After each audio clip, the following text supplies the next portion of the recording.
اور بچوں کے لیے بھی دونوں کیا کریں. کسی نے ایک سوال کیا، آپ نے کہا کہ شرمگاہ کے علاوہ ہر پارٹ کو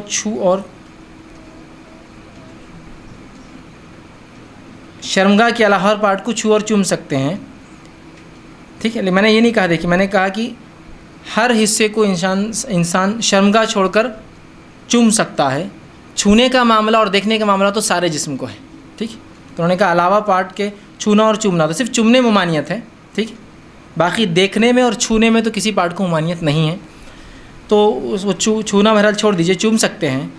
تو اگر دودھ منہ میں آ جائے تو اس کا کیا معاملہ ہے؟ تو میں سمجھتا ہوں یہ ایک سوال ان کا ہے، وہ شادی شدہ مرد ہے اور بیوی جو ہے بچے کو دودھ پلاتی ہوئی یا اس کو دودھ آ گیا اولاد کی وجود میں آنے سے یا اولاد کی پیدائش کے بعد، اس معاملے میں کیا کریں؟ تو دو وضاحتیں کر دیتا ہوں ایک ساتھ، اس میں سوال چونکہ آ چکا ہے. پہلی چیز یہ، آپ صلی اللہ علیہ وسلم حدیث میں فرمایا، میں یہ چاہتا تھا کہ اپنی امت کو روک دوں کہ جب بچہ دودھ پیتا ہے تو اس حالت میں اپنی بیوی سے ہم بستری کرے.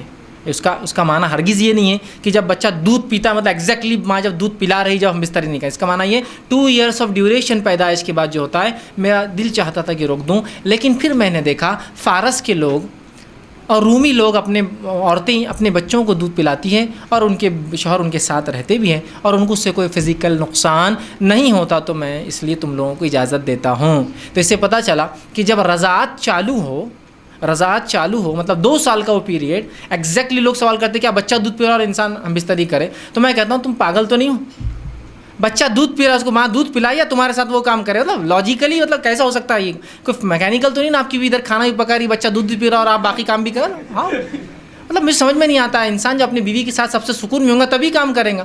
تو وہ جو حدیث میں الفاظ ہے وہ ایگزیکٹلی پلانے کا نہیں، ایگزیکٹلی مانا ہے ان ڈیوریشن آف 2 ایئرس، وہ 2 سال جو رضاعت کی مدت ہے، تب انسان چاہے تو اپنی بیوی سے ہم بستری کر سکتا ہے. اب لیکن اس دوران ہم بستری کرے تو بھائی کا سوال تھا اور انسان چھو سکتا ہے چوم سکتا ہے. تو اگر اپنے بیوی سے جو ہے وہ ہم بستری کا ارادہ رکھے یا چھوئے اور چومے اور بیوی جو ہے دودھ پلاتی ہو بچے کو یا حاملہ ہو تب بھی دودھ آ سکتا ہے اس کو، تو اس معاملے میں پھر کیا؟ تو یاد رکھیے اس معاملے میں آپ کو احتیاط کرنا پڑے گا.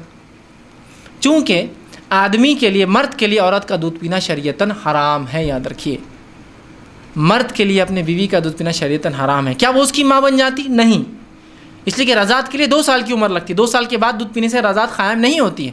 لیکن یہ سخت گناہ ہیں. واللہ عالم اس کی کیا سائنٹیفک جس کو ہم کہیں گے لاسز ہو سکتے ہیں، ہم نہیں جانتے. لیکن شریعت نے کہا نہ، تو میں سمجھتا ہوں بس مان لیجئے، نقصان ہو یا نہ ہو وہ ایک الگ بات ہے. ہم شریعت کو عقل کے پیمانے پہ ناپ کر عمل نہیں کرتے. ہم رسول کی زبانی نکل چکا، بس اس بات کو سمجھ میں آئے یا نہ آئے ہم عمل کر گزرتے ہیں.